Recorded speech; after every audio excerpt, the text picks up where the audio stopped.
New York City's chance of snow on Wednesday pretty much evaporated. I actually made a YouTube video of the snow, found out it was really sleet at ground level, and I was going to post it to YouTube and talk about this. Unfortunately for you, I forgot. Now it loses context. It is bright and sunny and in the low 40s outside. But if we don't get snow on Wednesday, New York City's snow drought will enter record territory. Wednesday is the 25th of January. Today's the 24th. If we don't get snow on the 26th, which would already be our second latest date of our first measurable snow on record, then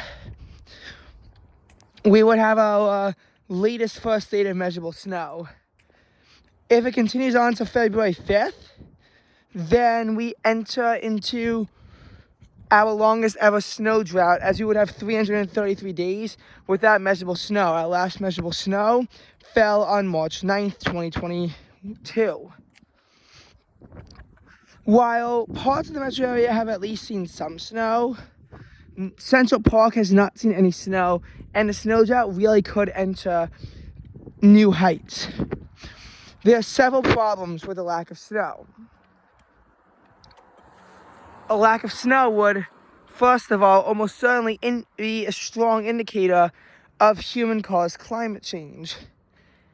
Even worse than that, though, snowmelt is a lot more reliable precipitation than actual rain is, mainly because rain tends to run off and flood into rivers. Snowmelt, meanwhile, takes more time and gradually applies water to the plants as, the snow melts. So snow melt is better for agriculture. You need to have that freezing and thawing going on, and that's another problem with the winter, is that we're really not seeing this freezing and thawing. The problem with the snow drought is not our lack of precipitation. It's the warmth. So, as much as snow can start in October, we actually had the perfect setup for snow in early October. The only problem was it was in early October, too early to see snow. You can't see snow in early October. No way, no how. Or at least not here. Maybe somewhere in the mountains saw snow from Ian. I will be doing some looking into that. So, no snow from that. And once you get to late October, it was a little bit chilly, but it was still in the mid-40s in the city. And even in the suburbs where it managed to penetrate to the 30s, it was still the upper 30s, and it was also incredibly dry. By the time more moisture came, it had went back up to the 50s. What comes down must come up, and it did. November started off historically warm in New York City. Parts of the metro area saw their warmest November temperatures ever recorded in November in New York City. November 7th, the city hit 77 degrees, which was surprisingly not a daily record. But everywhere else in the metro area saw daily records. The high of 80 in Islip and 79 at Bridgeport set monthly records at those sites. We also wound up hitting 81 at Newark, and 80 was achieved at LaGuardia, with 78 at JFK. Incredible warmth for November 7th. November 6th saw close to record-breaking warmth under low temperature, as the low in the city hit 66 degrees. Very uncomfortable marathon. November opened out like early September did. That's just how November opened up. It opened up like it was early September, and in some places, it even felt more like late August for an afternoon. It was incredible, and it was warmer than what we managed to reach in October, and it was even later in the year by a long shot. Numerous records were broken across the Northeast. But while it was really the 3-day period that got the most attention from November 5th to 7th, or further west, 4th to 6th, what you really got to understand is that this was how November opened up the first week, 13 degrees above average. If you look at the high temperatures for the first week in the month of November, in the city there was 70, 67, 67, 70, 67, 70, 76, 75, 77. It was a bit of a similar story everywhere else, although November 3rd did get a little bit chilly, mainly because of the fact that while the city had a low still in the 50s, it didn't hit the 50, it didn't get to the 40s for the entire first week of November. The suburbs did manage to get all the way down to the low 40s, and highs that day were kept in the mid 60s. About the one chilly day in the streak. November 8th did see a high only in the 50s and a low in the 40s, and November 10th barely managed to stay above 40 in the city, but in the suburbs we did see frosts and freezes. But then as the cold came up the coast, we saw 2 days that were almost entirely stuck in the 60s. It passed to the west of us. No chance of that bringing us snow. If it had passed to the east of us, it could have been a different story. And while November 14th was, the first day that New York City dropped below 40 degrees, which again, historical, second latest date on record, we did enter into a cold period, but it was also dry. It seemed to be that it would be chilly when it was dry, but warm when it was wet. And a lot of times, that's just how the precipitation went. But December was actually half a degree below normal. It's just timing in December. And while January certainly had a surplus of rain, what we have to understand about January was the anomalous warmth. So far, January has been polling about 10 degrees above average in New York City. This could very easily become our warmest January on record. The first time that the Central Park dipped below freezing in 2023 was on January 14th. That is the deepest into a year where Central Park froze. Record highs of 66 degrees. It was tied on January 4th, and we saw numerous days in the 50s in, this January.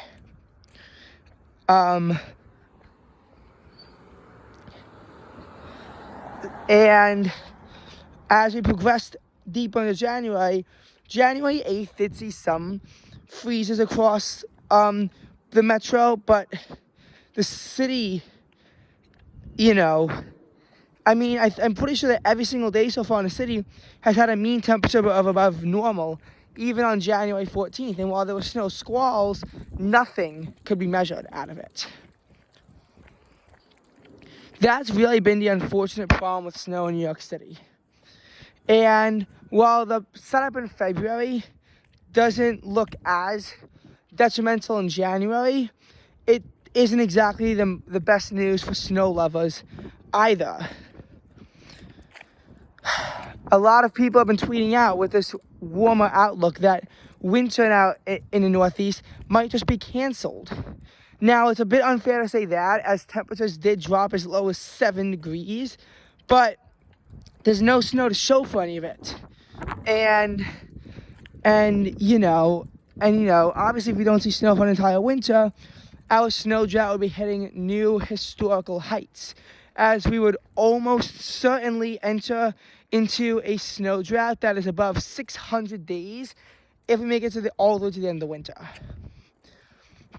And while everyone knows that March can really bring a blockbuster, we could sell a blockbuster and wind up with well below average snowfall. And March bringing snow is not a guarantee.